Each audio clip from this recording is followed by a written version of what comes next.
Hello दोस्तों, स्वागत है आपका हमारा यूट्यूब चैनल जमीन की सच्चाई में। दोस्तों, जमीन की सच्चाई आज लेकर आया है गांव के लिए एक ऐसी सच्ची घटना, ऐसी एक परेशानी जिससे हर एक आदमी परेशान है गांव के लोगों में। अगर गांव क्या शहर के लोग भी इससे रिलेट कर सकते हैं।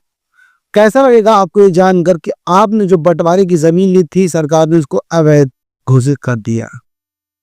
आपने कई भाइयों जो बंटवारा किया था, मौखिक बंटवारा किया था, लेकिन उसको अवैध कैसे कर दिया गया, उसको अमान्य कैसे मान लिया गया, इसके बारे में आज हम जानेंगे। और हाँ, वीडियो के एंड में हम ये भी बताएंगे कि एक जमीन लेने का सही और सच्चे असली तरीका क्या है। अगर उसको आप फॉलो करेंगे तो आपको कोई भी परेशानी नहीं हो सकती। भविष्य में आपको सरकार भी आपकी जमीन से नहीं हिला सकती अगर आप उस मेथड को फॉलो करेंगे तो।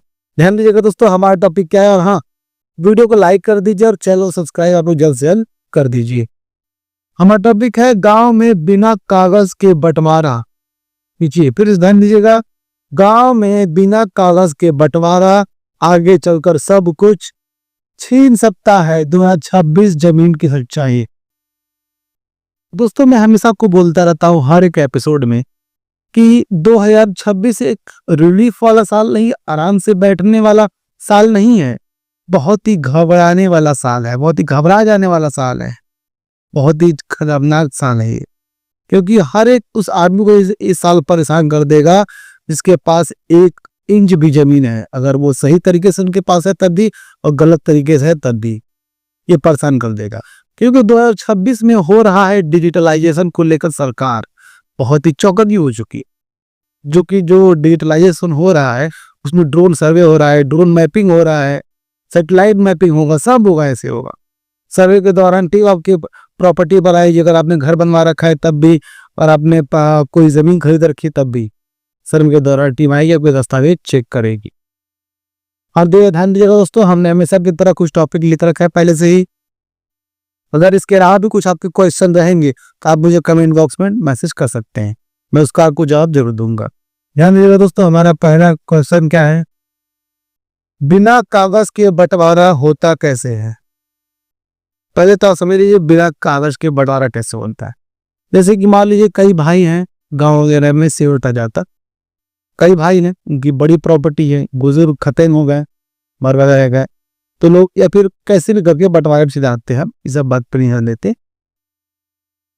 कई भाई 4-5 भाई लोग हैं तो लोग आपस में ही बैठ करके, न बिना कोई पंचायत के और न ही कोई कानूनी कार्रवाई, न ही कोई झगड़ा झंझट के, आपस में बैठ के सोच समझ के 2 कप चाय पी करके, चाय बिस्किट पी करके, ठंडे दिमाग से लोग जो है एक फैसला ले लेते हैं कि किसके हिस्से में कितनी केजी जमीन बांटी जाएगी, कौन सा घर किसके हिस्से में रहेगा। उसमें कोई भी वो कागजी कार्रवाई या फिर कोई भी झगड़ा झंझट, कोई किसी पंचायत को बुला के 4 आदमी इकट्ठा करके बवाल करना, ऐसा कुछ नहीं करते। वो लोग आपस में सोच समझ करके आपस में बंटवारा कर लेते हैं। ये होता है बिना कागजी रूप में मौखिक रूप से बंटवारा लेना, इसे ही बोलते हैं मौखिक बंटवारा लेते हैं। अब आगे क्या है, ध्यान दीजिएगा, कानून क्या करता है। कानून इन बातों को नहीं मानता, कानून मौखिक बंटवारा को नहीं मानता है। कानून बोलता है हमें प्रूफ चाहिए। सर्वे के दौरान जब भी टीम आपके पास आएगी तो वो आपकी प्रूफ वगैरह देखेगी, बोलेगा भाई ये तो हिस्सा हमारे में है, वो हिस्सा हमारे में है। लेकिन सब पे नाम किसी और का चल रहा है, ना आपका ना उनका। आप विरासत में है लेकिन किसके हिस्से में कितनी प्रॉपर्टी है वो दर्ज नहीं है। वो कैसे दर्ज होता है दोस्तों। बहुत अच्छी बात है कि आपने मौखिक बंटवारा ले लिया, लेकिन जब तक खतौनी में आप लोग के नाम कितनी प्रॉपर्टी अच्छे से दर्ज नहीं है, तब तक आप जमीन के मालिक नहीं कहलाएंगे। ये विवादित मानी जाएगी ये प्रॉपर्टी। ये गवर्नमेंट कहती है, ये राजस्व विभाग कहता है। 2026 में खतरा क्यों बढ़ सकता है। 2026 में डिजिटलाइजेशन को लेकर सर्वे जब होता रहेगा, प्रॉपर्टी के कागजात जब आपसे मांगते जाएंगे लोग, जब भी सर्वे के दौरान जब भी टीम आएगी तब क्या दिखाएंगे, पुराने कागजात, विरासत वाले कागजात। और यहाँ तक कि पुराने लोग के नाम अभी चलते आ रहे हैं, उनको संशोधन नहीं कराया गया, नहीं उसको अपडेट कराया गया। जो लोग मर चुके हैं, जो पूर्वज आके मर चुके हैं, तो आप कैसे साबित करेंगे कि भाई आती हैं उनके, क्या बोल सकते हैं, विरासत। नहीं आपने उसको अपडेट कराया, नहीं आपने बंटवारा लिया, बंटवारा भी लिया तो आपने मौखिक बंटवारा लिया, कोई गवाह नहीं, कोई सबूत नहीं, कैसे आप साबित कर सकते हैं कि जमीन आपकी हो? सर्वे के दौरान जब टीम आएगी, जब देखिए कि जो घर आप रह रहे हैं वो घर के मालिक आप ही नहीं है, तो वहां डालेगी सीधा रेड फ्लैग। सीधा रेड फ्लैग गिरेगी, वो 26 में और आप हो जाएगा परेशान। कोर्ट में केस चलेगा। कोर्ट में केस चलने के बाद आपको से जब मावैदा का आगे पड़ता, आप क्या देंगे? बोलेंगे भाई हम तो विरासती हैं। तो विरासत में अगर आप हैं, अगर आपने बंटवारा आपस में लिया है विरासत के हिसाब से, तो विरासत का आपका नाम होना चाहिए। जो पहले मर चुके उनका नाम अभी तक चलता आ रहा है, जो कि आपने नहीं किया। अगर आप भी इससे रिलेट करते हैं तो आप तुरंत एक वकील से मिलिए। वकील को अपनी सारी जानकारी बताइए, सारी तौर तरीके बताइए। उसके बाद जैसे वकील कहता है उसी तरीके से आप आगे बढ़िए। संशोधन के लिए अप्लाई कर दीजिए। अपडेट करने के लिए डॉक्यूमेंट्स अपने अप्लाई कर दीजिए आप। क्योंकि सर्वे के दौरान जब टीम आएगी तो वो आपकी भावनाएं नहीं दिखेगी, वो सिर्फ और सिर्फ रिकॉर्ड दिखेगा। वही रिकॉर्ड जो राजस्व विभाग के रिकॉर्ड में नाम रहेगा, सिर्फ वही दिखेगा। चौथा है सबसे बड़ा धोखा कहाँ होता है? सबसे बड़ा धोखा वहां होता है जब कई भाइयों ने जब बंटवारा लिया होता है, जिसमें से एक भाई बहुत ज्यादा आगे निकल जाता है। बहुत ज्यादा आगे मतलब पैसे प्रॉपर्टी में बहुत ज्यादा आगे निकल जाता है। तो किसी भाई का निर्णय डगमगा गया, या फिर वो कोई एक भाई मर गया, उसके बच्चों का निर्णय डगमगा गया, तब वो एक पिटीशन दायर करता है और बोलता है बंटवारे के लिए। आप बोलेंगे भाई नोटिस जब आएगा तो भाई कोर्ट बुलाएगा आपको, तो आप कोर्ट में बोलेंगे भाई हमने तो बंटवारा ले लिया है। तो कोर्ट बोले ठीक है, सबूत दिखाइए हमें। खतौनी दिखाए तो खतौनी में नाम है ही नहीं बंटवारे का, ऐसा कुछ भी करके किसी के नाम पर कोई उसके लिए रहे नहीं। तो आप बोलेंगे हमने मौके बंटवारा ले लिया था आपस में बैठ करके, तो वो जो है सबूत नहीं माना जाएगा। वो फिर से बंटवारा करेगा गवर्नमेंट, कोर्ट करेगा। तो जितनी प्रॉपर्टी आपने बनाई रहेगी, सारी प्रॉपर्टी में हिस्सेदारी लगेगी, जो भी प्रॉपर्टी रहेगी। ये होता है सबसे बड़ा धोखा, क्योंकि कानून सिर्फ और सिर्फ सबूतों पे मानता है। सबूत ही उसके लिए सब कुछ है, ये आप याद रखिएगा। बिना सबूत कोई कुछ नहीं। और हाँ, अभी तक अगर आप ये वीडियो देखते चले आए तो आप ध्यान दीजिएगा, क्या हमारे वीडियो को लाइक कर दीजिए और चैनल को सब्सक्राइब कर दीजिए, जो कि आप कभी नहीं करते हैं। आप लोग सिर्फ देखते आ जाते हैं, लेकिन हमें सब्सक्राइब नहीं कर रहे हैं, आप लोग भूल जा रहे हैं। तो भाई साहब जल्द से जल्द आप हमारे वीडियो को लाइक कर दीजिए और चैनल को सब्सक्राइब कर दीजिए, क्योंकि ऐसा इंफॉर्मेशन आपको हमारे अलावा कोई नहीं देगा, जो कि आपकी अपनी भाषा शुद्ध हिंदी स्पष्ट रूप से समझाने वाला हो। आगे बढ़ते हैं दोस्तों।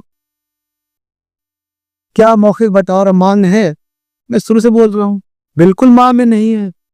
कोर्ट इसको मानता ही नहीं है, नहीं कोई गवाही है। क्योंकि आपने तो जो है कि आपस में बैठ के बंटवारा ले लिया था, न कोई पंचायत ही कोई लिखित कॉपी, न ही कोई सबूत आपके तौर पे, न कोई गवाही। कैसे मान्य होगा वो? खतौनी में नाम भी आप लोग का बराबर नहीं है, क्योंकि अगर आपने बंटवारा ले लिया तो आप लोग एक करना जरूरी है कि खतौनी में नाम दर्ज हो जाए। सभी लोगों के नाम पर कितने हिस्से, कितने कितने परसेंट हो रहे हैं, कितने अगर 0.4 भी है तो 0.4 लिखा होना चाहिए।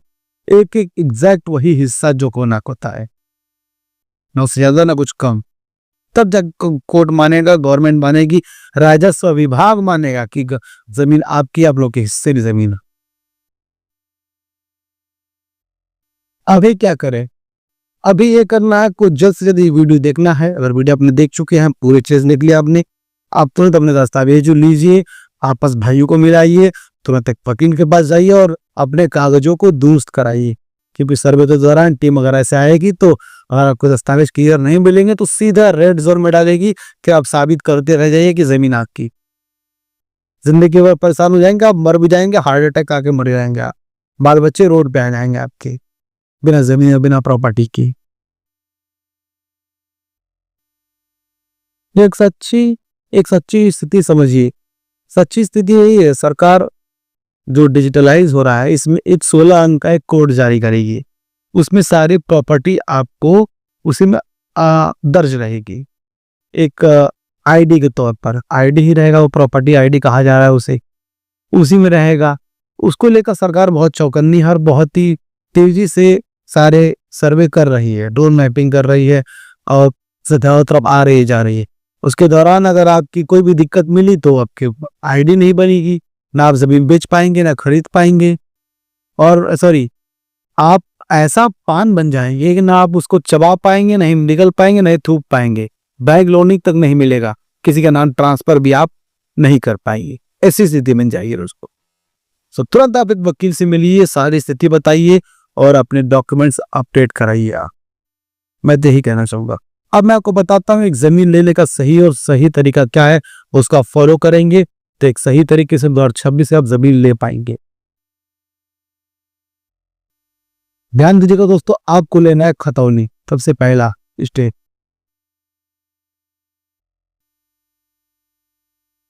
खतौनी कौन देगा? खतौनी वो देगा जो एजेंट आपको जमीन दिला रहा है, या फिर सीधा अगर आपकी डायरेक्ट मालिक से बात है तो आप डायरेक्ट मालिक से ले सकते हैं खतौनी। वहाँ आपको एजेंट के तौर पे मिले या आपके खतौनी मालिक से मिले, दोनों शर्तों पे मालिक है आप खतौनी देगा। खतौनी लेके सीधा आप जाइए कचहरी। कचहरी किसके पास? वकील के पास। उसको दीजिए पैसा 500 से 1000 रुपए, या दे दीजिए। वो दे इसलिए देना आपको पैसा क्योंकि आपने जो खतौनी जो डॉक्यूमेंट्स आपने दिया है उसका वेरिफिकेशन करेगा वकील। वकील वेरिफिकेशन करेगा, वो देखेगा कि इसमें कोई केस तो नहीं, कोई परेशानी तो नहीं है, तो वो इसलिए बोलते हुए आपकी जमीन भी निकालेगा, जनन कुंडली यानी करेगा मुआयना।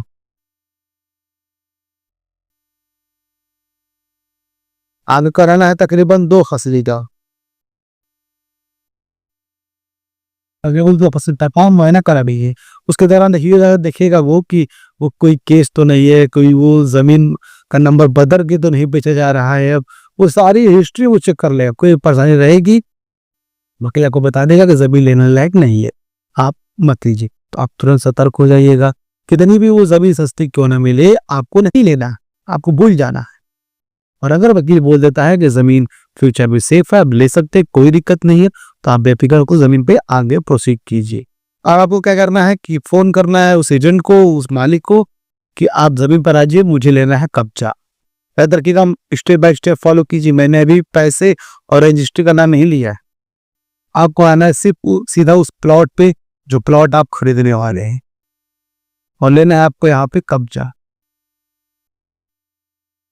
कब्जा लेने का मतलब ये नहीं होता है कि आप जमीन पे खड़े हो गए और लाउड स्पीकर माइक आपने ले लिया और बोल दिया भाई आज से जमीन हमारी है। नहीं, कब्जा लेने का मतलब होता है कि आप चारों तरफ से पूरी ब्रिक्स की वॉल, मतलब ये ईंट वाली बाउंड्री लीजिए, तकरीबन 3 फीट 4 फीट की ऊंचाई वाली आप बाउंड्री लीजिए।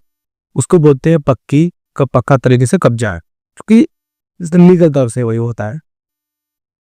कई मामलों में ये देखा गया है कि कागजी रूप में कोई कार्रवाई नहीं होती, कोई आपत्ति नहीं, कोई परेशानी नहीं होती है, लेकिन जमीनी रूप में कुछ परेशानियां होती हैं, और उसी दौरान कब्जा लेंगे तो कब्जा लेने के दौरान ही वो मामला सामने आ जाएगा। किसी को कोई भी दिक्कत रहेगा तो वो आपको जो है वो कब्जा लेने नहीं देगा। तो उसी दौरान आपने जो पैसे खर्च मजदूर वगैरह ने, आप पैसे ले लीजिए उस मालिक से, एजेंट से भी ले या फिर मालिक से मिले, मालिक पैसे ले देगा। और कोई दिक्कत नहीं होता है तो सब बहुत ही अच्छी बात है, मुबारक हो आपको जमीन के रजिस्ट्री से पहले कब्जा मिल चुका है जमीन पर सही तरीके और सही तरीके से। अब आपको क्या करना है? आना है बैंक का नाम करना है आरटीजीएस।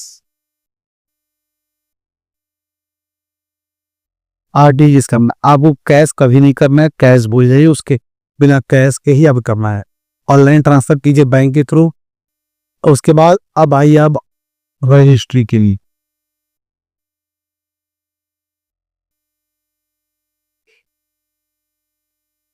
रजिस्ट्री में आपको कई चीजें ध्यान देनी है। ध्यान ये देना है कि आपको जो आईडी पे आधार कार्ड, पैन कार्ड वगैरह जो भी आप उसमें देंगी रजिस्ट्री के दौरान, उसमें जो भी नाम है वो एग्जैक्ट वही नाम आपके डॉक्यूमेंट्स पे आना चाहिए, ना रजिस्ट्री पेपर पे आना चाहिए। ना उसमें मात्राओं में गलती हो, ना उसमें अक्षर गलती हो।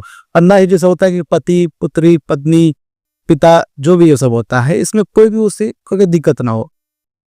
यहाँ तक कि जो अंत आपका है जमीन का, वो एग्जैक्ट वही होना चाहिए, ना ज्यादा ना कम। उसके लिए आप जो टाइप करता है उसके बगल में बैठ जाइए और सारे सभी चीजों का ध्यान खुद दीजिए। और ये होने के बाद आपकी रजिस्ट्री के बाद सीधा होगा नामांतरण।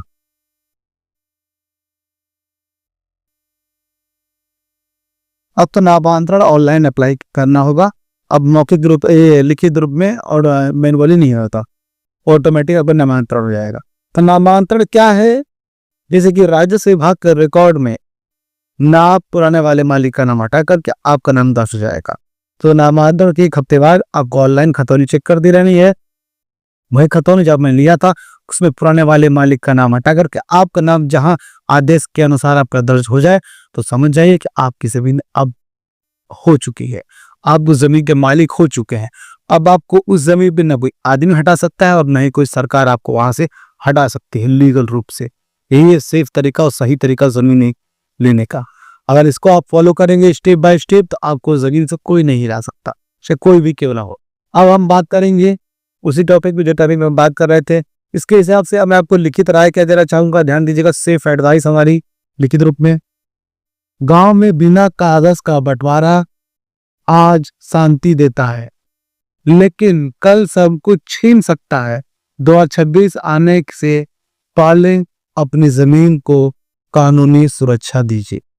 2026 तो आ चुका है भाई साहब, अब आपको अपनी जमीन को सुरक्षित करने के लिए एक लीगल वकील हायर कीजिए, उससे लीगल सलाह लीजिए लिखित रूप में, जैसा वो बोलता है उसके हिसाब से आप आगे काम करिए, बिना उसे कोई काम मत कीजिए। तो दोस्तों अगर आपको वीडियो अच्छा लगा तो वीडियो आप लाइक जरूर कीजिएगा, चैनल को सब्सक्राइब जरूर कीजिएगा और इस वीडियो को ज्यादा से ज्यादा लोगों तक शेयर भी लीजिए ताकि सभी लोगों को यह बात पता चल सके कि जमीन मौखिक बंटवारे से नहीं चलती, जब तक कानूनी रूप से ना हो तब तक उसे माने नहीं माना जाएगा। और आपकी कोई भी सवालात हो तो आप कमेंट बॉक्स में जरूर मैसेज कीजिएगा, कोई भी कैसे सवालात हो मैं उसका जवाब जरूर दूंगा, आपको उसको जागरूक करूंगा मैं आपको उस सवाल पे, यहाँ तक कि आपको समाधान तक बताऊंगा अगर कोई परेशानी रहेगी तो बढ़ते अपने अगले की तरफ दोस्तों, फिर मिलेंगे दोस्तों किसी नई वीडियो में किसी नए टॉपिक की तरफ। तब तक हमें दीजिए इजाजत। जय हिंद दोस्तों।